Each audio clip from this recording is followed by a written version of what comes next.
여러분, 안녕하십니까? 돈의 흐름을 쫓아 지구 끝까지 달려가는 남자, 대한민국 경제의 유쾌한 해설사, 여러분의 금융 비타민이 왔습니다. 자, 여러분, 오늘 아침 출근길 한번 떠올려 보시죠. 늘 그 자리에 있던 편의점 유리에 뭔가 붙어있지 않던가요? 네, 맞습니다. 그 무서운 단어, 임대, 문의. 단골 김밥집 사장님은 어디 가셨을까요? 문은 굳게 닫혀있고 셔터에는 먼지만 쌓여갑니다. 사람들은 이렇게 말하죠. 아, 요즘 경기가 너무 안 좋아. 불황이라서 그래. 과연 그럴까요? 정말 단순히 경기가 안 좋아서일까요? 아닙니다. 절대 아닙니다. 지금 대한민국에서 벌어지고 있는 일은 단순한 감기가 아닙니다. 이건 뼈와 살이 분리되는 대수술이 벌어지고 있는 겁니다. 장사가 되는 규칙, 그 룰 자체가 완전히 바뀌어버렸습니다. 여러분이 게을러서 망하는 게 아닙니다. 오히려 새벽부터 밤늦게까지 누구보다 성실했던 사장님들부터 먼저 쓰러지고 있다는 게 비극의 핵심입니다. 왜일까요? 기술이 필요 없게 만들어버린 업종, 비용이 이익을 갉아먹다 못해 뼈까지 씹어먹는 업종, 사람들의 소비 습관이 차갑게 등 돌린 업종, 그리고 도미노처럼 옆집이 무너지니 같이 깔려 죽는 업종까지. 오늘은 단순히 힘든 업종이 아닙니다. 지금 대한민국에서 가장 위험한 시그널을 보내고 있는 업종 12가지, 그리고 왜 이들이 동시에 와르르 무너지고 있는지를 경제학적으로 아주 날카롭게 하지만 배꼽 빠지게 쉽게 풀어드리겠습니다. 이 영상을 끝까지 보신다면 장담합니다. 지금 여러분의 직업과 사업이 벼랑 끝에 서 있는지 아니면 로켓 위에 올라타 있는지 확실하게 보이게 될 겁니다. 자, 그럼 안전벨트 매셨나요? 구독과 좋아요는 사랑인 거 아시죠? 그럼 대한민국 경제의 뇌관을 건드리는 이야기, 지금 본격적으로 시작합니다. 첫 번째 그룹입니다. 이름하여 기술이 직업을 지우개로 싹 지워버린 업종들입니다. 열심히 일해도 기술을 배워도 경력을 쌓아도 아무 소용이 없습니다. 왜냐고요? 기술이 그 일 자체를 필요 없게 만들어 버렸거든요. 동네 카센터, PC방, 주유소, 이 세 가지 업종이 지금 어떤 지옥을 맛보고 있는지 적나라하게 보여드리겠습니다. 먼저 동네 카센터로 가보시죠. 여기 기름때 묻은 장갑이 훈장처럼 느껴지는 30년 경력의 정비사. 우리 김철수 사장님이 계십니다. 나이는 50대 중반. 산전수전 다 겪은 베테랑이죠. 1995년 김 사장님이 처음 카센터를 열었을 때를 기억하십니까? 정말 화려했습니다. 차들이 줄을 섰죠. 엔진 오일 한 번 교환하면 3만 원, 브레이크 패드 교체하면 15만 원, 타이밍 벨트 수리하면 20만 원, 하루에 차 5대만 봐도 순수익이 20만 원은 거뜬히 남았습니다. 한 달이면 얼마입니까? 600만 원입니다. 그 시절 600만 원이면 정말 큰 돈이었죠. 자식들 대학 다 보내고도 남았습니다. 그런데 말입니다. 2024년부터 분위기가 싸해집니다. 단골 손님들이 하나둘씩 사라집니다. 김 사장님은 생각했죠. 아, 내가 서비스를 좀 못했나? 커피라도 타드릴걸. 아닙니다. 손님들이 차를 바꿨기 때문입니다. 무슨 차로? 바로 전기차로 말이죠. 여러분, 전기차 뚜껑 열어보셨습니까? 휑합니다. 엔진이 없어요. 엔진이 없으니 엔진 오일도 필요 없죠. 엔진 오일 안 갈면 카센터는 뭐 먹고 삽니까? 타이밍 벨트, 그런 거 없습니다. 그럼 브레이크 패드는 갈겠지. 천만에요. 전기차에는 회생 제동 시스템이라는 게 있습니다. 엑셀에서 발만 떼도 알아서 멈추는 그 기술 말입니다. 이것 덕분에 브레이크 패드를 10만 킬로미터를 타도 멀쩡합니다. 김 사장님의 30년 노하우가 하루아침에 박물관 유물이 되어버린 겁니다. 더 충격적인 건 뭔지 아십니까? 전기차 정비의 핵심은 기름칠이 아니라 소프트웨어 진단입니다. 노트북 연결해서 코드 보는 게 정비의 전부입니다. 그런데 이 진단 장비와 접근 권한을 누가 쥐고 있느냐? 바로 테슬라. 현대차 같은 제조사가 독점하고 있습니다. 테슬라 차에 문제 생기면 동네 카센터 가나요? 아니요.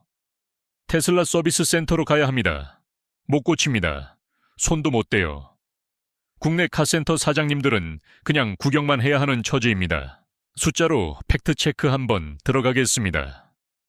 2024년 말 기준 국내 전기차 등록 대수가 68만 4천 대를 넘었습니다. 전체 차량의 약 2.6%입니다. 에이, 겨우 2.6% 가지고 호들갑은. 이렇게 생각하시나요? 문제는 속도입니다. 2030년이 되면 이 비율이 15%를 넘길 것으로 예상됩니다. 길 가는 차 7대 중 1대가 전기차가 되는 세상. 동네 카센터 입장에서는 고객의 15%가 증발해버리는 겁니다. 김 사장님은 고민에 빠집니다. 지금이라도 전기차 정비 교육을 받아볼까? 알아보니 교육비만 500만 원입니다. 진단 장비 구입하는데 2천만 원이 더 듭니다. 합쳐서 2,500만 원을 투자한다고 칩시다. 그렇게 장비를 사도 제조사가 소프트웨어 접근 권한을 안 주면 깡통입니다. 결국 폐업을 심각하게 고민 중입니다. 30년 인생이 부정당하는 기분. 이게 바로 기술이 직업을 잔인하게 지워버리는 현장입니다. 자, 이번엔 PC방으로 가봅시다. 강남역 뒷골목에서 PC방 15년 차를 맞이한 박 사장님. 2010년 오픈했을 때 정말 대박이었습니다. 그때 기억나시죠? 리그 오브 레전드 열풍. 자리가 없어서 학생들이 문 앞에서 기다렸습니다. 1시간 이용료 1,500원. 하루 평균 200시간을 이용하면 매출이 30만 원. 한 달이면 900만 원이 꽂혔습니다. 전기세 임대료 알바비 다 빼도 순수익 300만 원은 챙겨갔습니다. 그런데 2020년부터 매출 그래프가 꺾이기 시작합니다. 2023년엔 하루 평균 100시간, 2024년엔 80시간으로 곤두박질 칩니다. 매출이 정확히 반토막이 났습니다. 왜일까요? 학생들이 게임을 안 해서? 천만에요. 집에 있는 컴퓨터 사양이 PC방보다 더 좋아졌기 때문입니다. 예전에는 PC방 가야 고사양 게임이 돌아갔죠. 지금은 어떻습니까? 개인용 컴퓨터에 RTX 4070 그래픽 카드를 박아 넣습니다. 모니터는 144Hz 게이밍 모니터. 키보드는 수십만 원짜리 커스텀 기계식. 집이 바로 프로게이머 경기장인데 굳이 담배 냄새나는 PC방에 갈 이유가 없어진 겁니다. 게다가 더 큰 적이 나타났죠. 바로 스마트폰입니다. 리그 오브 레전드는 와일드 리프트로 폰에서 합니다. 배틀그라운드는 모바일 버전이 더 인기가 많아요. 침대에 누워서 뒹굴거리며 게임하지 굳이 의자에 앉아서 안 합니다. PC방의 존재 이유 자체가 흔들리고 있는 겁니다. 박 사장님은 승부수를 던졌습니다. 그래픽 카드를 최신형으로 싹 바꾸자. 50대 전부 바꾸는데 5천만 원 들었습니다. 의자도 최고급으로 바꿨습니다. 1,500만 원 추가요. 라면에 덮밥에 카페 수준 음료까지 준비했습니다. 효과가 있었을까요? 오픈빨로 잠깐 손님이 늘었지만 3개월 지나니 다시 썰렁해집니다. 하드웨어 경쟁력이라는 게 이제 의미가 없어진 겁니다. 기술이 PC방이라는 비즈니스 모델 자체를 구식으로 만들어버린 슬픈 현실입니다. 첫 번째 그룹의 마지막 주자, 주유소 이야기로 넘어가겠습니다. 경기도 화성국도변에서 20년째 주유소를 운영하는 초의 사장님. 주유소는 원래 마진이 박하기로 유명합니다. 휘발유 리터당 마진이 100원도 안 될 때가 많아요. 그래도 워낙 차들이 많이 들어오니까 박리담회로 먹고 살았습니다. 하루 10,000리터를 팔면 마진 10만 원. 한 달이면 300만 원. 그냥 저냥 먹고 살만했죠. 하지만 2024년부터 주유소를 찾는 차량이 눈에 띄게 줄었습니다. 범인은 역시 전기차입니다. 전기차는 주유소에 얼씬도 안 합니다. 집 밥 먹거나 아파트 주차장 충전소로 가죠. 아까 전기차가 전체의 2.6%라고 했죠. 이 주유소는 하루 평균 200대가 들어왔는데 전기차가 늘면서 하루 190대로 줄었습니다. 겨우 10대 차이인데 월 매출이 10%가 날아갔습니다. 300만 원 벌던 게 270만 원으로 줄어든 겁니다. 사장님은 생각합니다. 그럼 나도 전기 충전소를 같이 하면 되잖아. 이게 바로 함정입니다. 전기 충전소 설치 비용. 급속 충전기 한 대당 얼마인지 아십니까? 1억 원입니다. 1억 원. 2대 설치하면 2억 원이 깨집니다. 문제는 회전율입니다. 주유는 5분이면 끝나고 다음 차 받으면 됩니다. 급속 충전은 아무리 빨라도 30분은 걸립니다. 회전율이 주유소의 6분의 1 수준입니다. 마진은 더 처참합니다. 전기 충전 마진이 휘발유보다 훨씬 적습니다. 충전 한 번에 남는 돈이 3,000원 정도밖에 안 됩니다. 하루 종일 20대 충전해봐야 6만 원. 한 달 꼬박 일해야 180만 원입니다. 설비 투자 2억 원을 회수하려면 10년 넘게 걸립니다. 그 사이에 기계 고장나면 끝입니다. 최 사장님은 지금 빚 갚으면서 억지로 버티고 있습니다. 언제까지 버틸 수 있을까요? 본인도 모릅니다. 이 세 업종의 공통점이 보이십니까? 노력 부족이 아닙니다. 성실함의 문제가 아닙니다.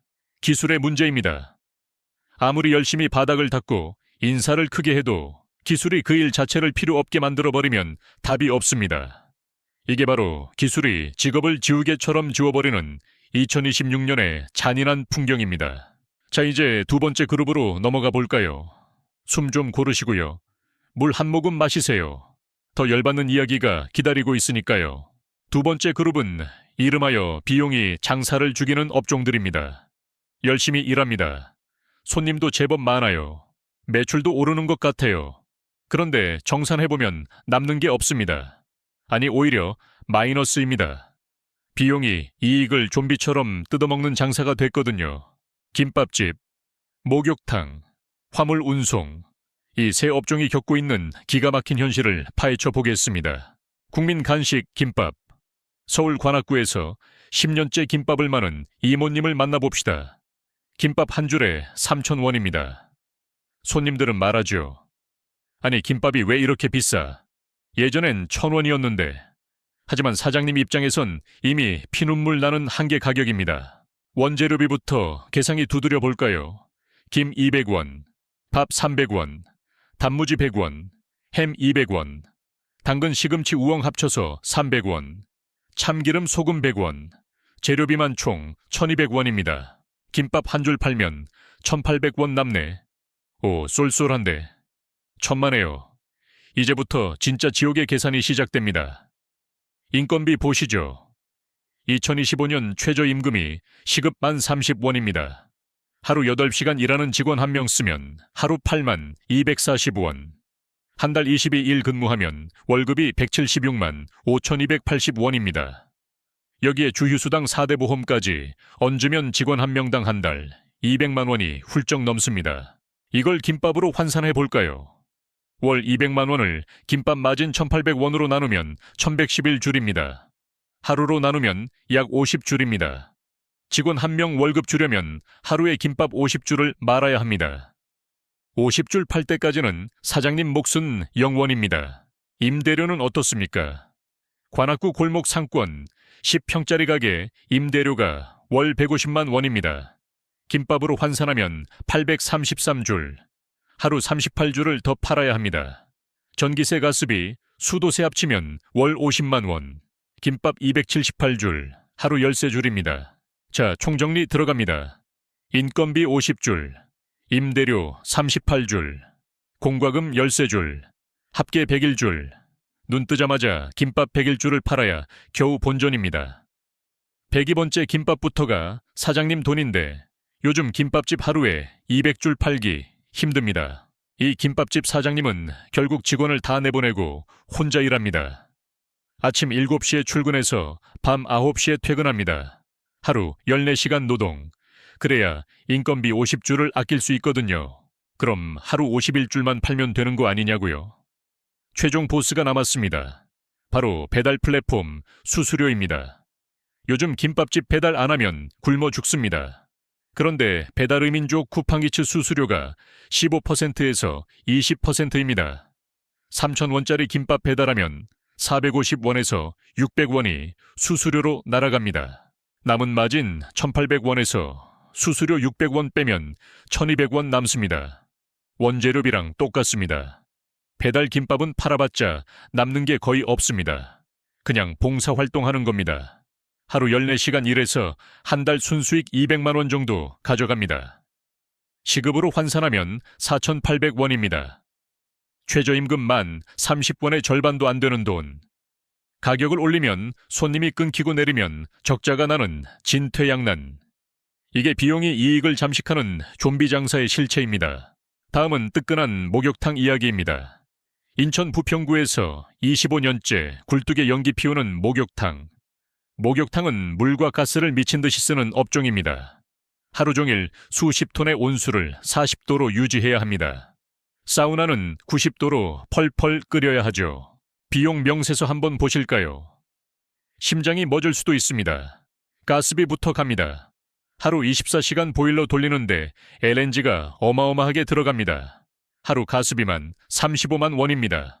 한 달이면 1,050만 원이 가스공사로 입금됩니다. 정의는요.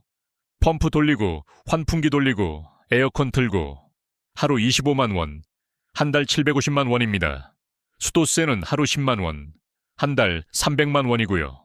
가스 1,050만 원, 전기 750만 원, 수도 300만 원, 합치면 한 달 2,100만 원입니다.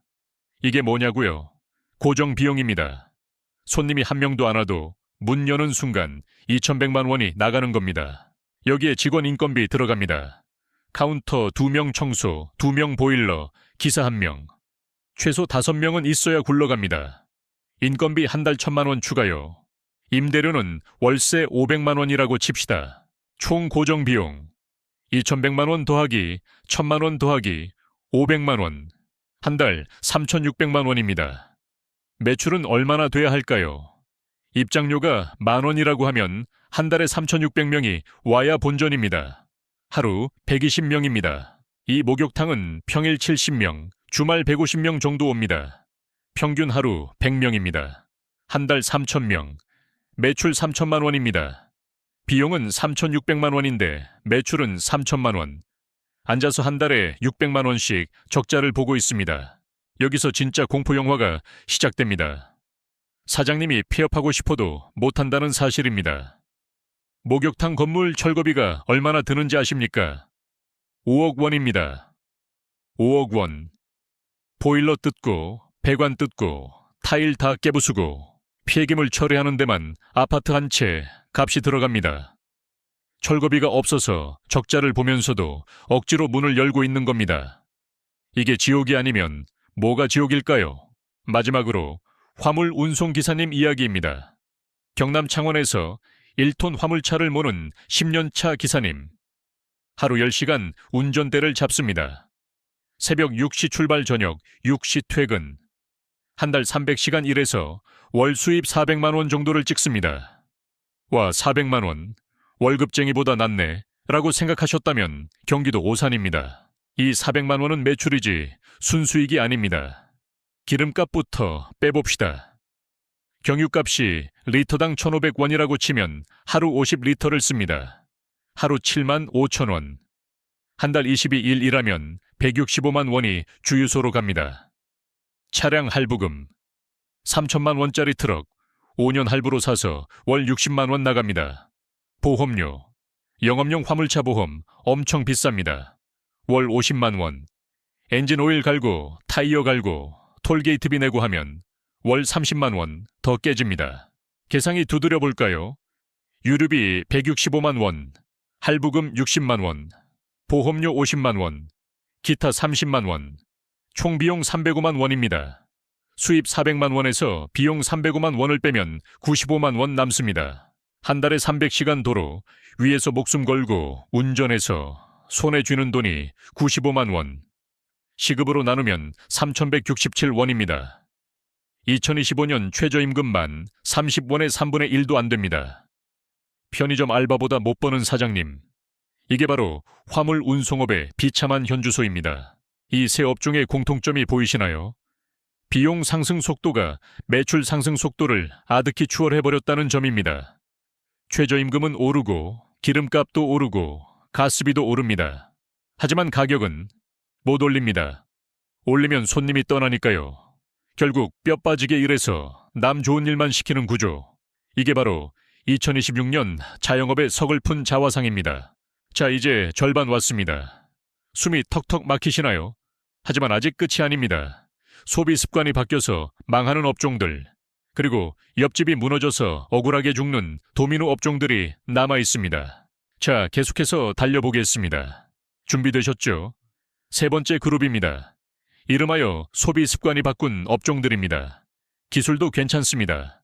비용도 그럭저럭 감당할 만해요. 그런데 사람들이 안 찾습니다. 왜냐고요? 돈 쓰는 방식, 즉 소비의 우선순위 피라미드에서 굴러떨어졌기 때문입니다. 영화관, 골프장, 캠핑 매장, 이 세 가지 업종이 왜 찬밥 신세가 되었는지 팩트로 때려드리겠습니다. 영화관부터 시작해볼까요? 서울 강북구에 사는 30대 직장인 이 대리, 자칭 영화광이었습니다. 2015년엔 한 달에 4번은 극장에 갔습니다. 개봉하는 영화는 웬만하면 다 봤죠.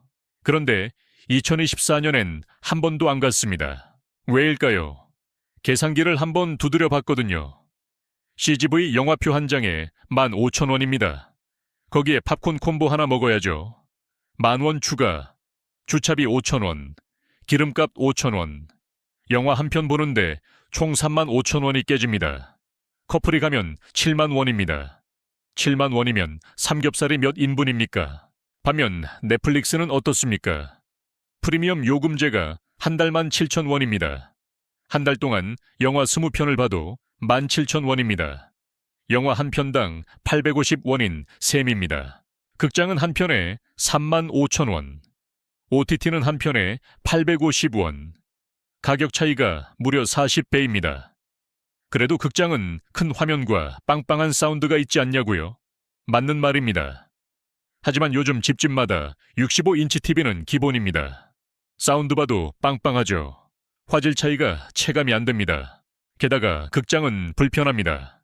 정해진 시간에 가야 하고, 옆 사람 팝콘 씹는 소리 들어야 하고, 화장실 가고 싶어도 참아야 합니다.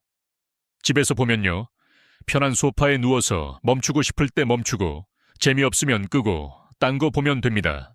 결론은 뻔합니다. 굳이 극장 갈 이유가 사라진 겁니다. 여기서 중요한 팩트 하나. 영화관 매출의 60% 이상이 팝콘과 음료에서 나옵니다. 영화표만으론 이익이 거의 안 납니다. 극장은 사실 팝콘 가게였던 겁니다. 그런데 OTT 시대가 되면서 극장 방문 자체가 줄어드니 팝콘도 안 팔립니다. 이게 바로 연쇄 타격입니다. 2019년 전국 관객 수가 2억 2,668만 명이었습니다. 2024년엔 1억 2,312만 명으로 거의 반토막 났습니다. 영화관 절반이 문 닫을 수 있는 수치입니다. 영화관 사장님이 나빠서가 아닙니다. 소비자가 더 똑똑하고 효율적인 선택을 한 결과입니다. 다음은 골프장으로 카트 타고 이동해 보겠습니다. 서울 송파구에 사는 35세박 과장님. 2023년에 골프 붐이 일었을 때 채를 잡았습니다.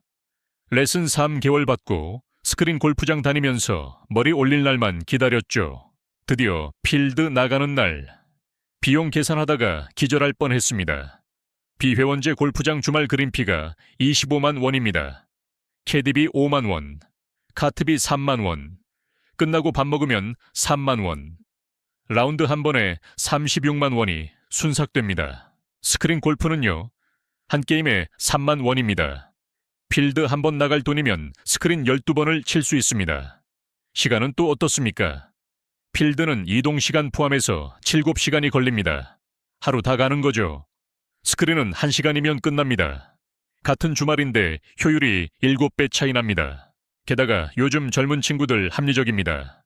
비싼 돈 내고 땡볕에서 고생하느니 에어컨 빵빵한 스크린 방에서 치킨 시켜 먹으면서 치는 게 낫다고 생각합니다. 필드는 1년에 한두 번 기분 낼 때나 가고 평소엔 스크린으로 즐기자. 이게 요즘 골퍼들의 국룰이 됐습니다. 고급 회원제 골프장은 그나마 버팁니다. 부자들은 계속 오니까요. 문제는 어중간한 퍼블릭 골프장들입니다. 젊은 층이 썰물처럼 빠져나가니 매출이 뚝 떨어집니다. 골프가 인기 없어진 게 아닙니다. 노는 물이 필드에서 스크린으로 바뀐 겁니다. 세 번째 그룹의 마지막, 캠핑 매장입니다. 부산 해운대구의 한 아웃도어 매장. 2021년 코로나 시절엔 그야말로 돈을 쓸어 담았습니다. 텐트, 침낭 버너 의자 없어서 못 팔았습니다. 한 달 매출이 3천만 원을 넘겼죠. 사람들이 해외여행 못 가니까 전부 산으로 들로 텐트 치러 갔거든요. 그런데 2023년부터 매출이 미끄럼틀을 탔습니다. 2024년엔 한 달 매출이 1천만 원으로 뚝 떨어졌습니다. 3분의 1로 쪼그라든 겁니다. 이유는 단순합니다. 사람들이 이미 다 샀기 때문입니다. 텐트는 한 번 사면 5년은 씁니다. 침낭도 10년 씁니다. 2021년에 장비 풀세트 맞춘 사람들이 2024년에 또 살 이유가 없죠. 신규 수요는 계속 들어오지만 코로나 시절에 비하면 10분의 1도 안 됩니다. 게다가 요즘은 렌탈 서비스가 기가 막힙니다. 30만 원짜리 텐트 사는 대신 3만 원에 빌렸습니다. 관리할 필요도 없고 집에 공간 차지할 일도 없죠. 소비 트렌드가 소유에서 공유로 바뀌어버린 겁니다. 매장 임대료 월 200만 원, 인건비 월 250만 원, 매출 1,000만 원에서 원가 빼고 나면 한 달에 50만 원씩 적자입니다. 코로나 특수가 끝나면서 거품이 완전히 꺼진 겁니다. 캠핑 자체는 여전히 인기 많습니다.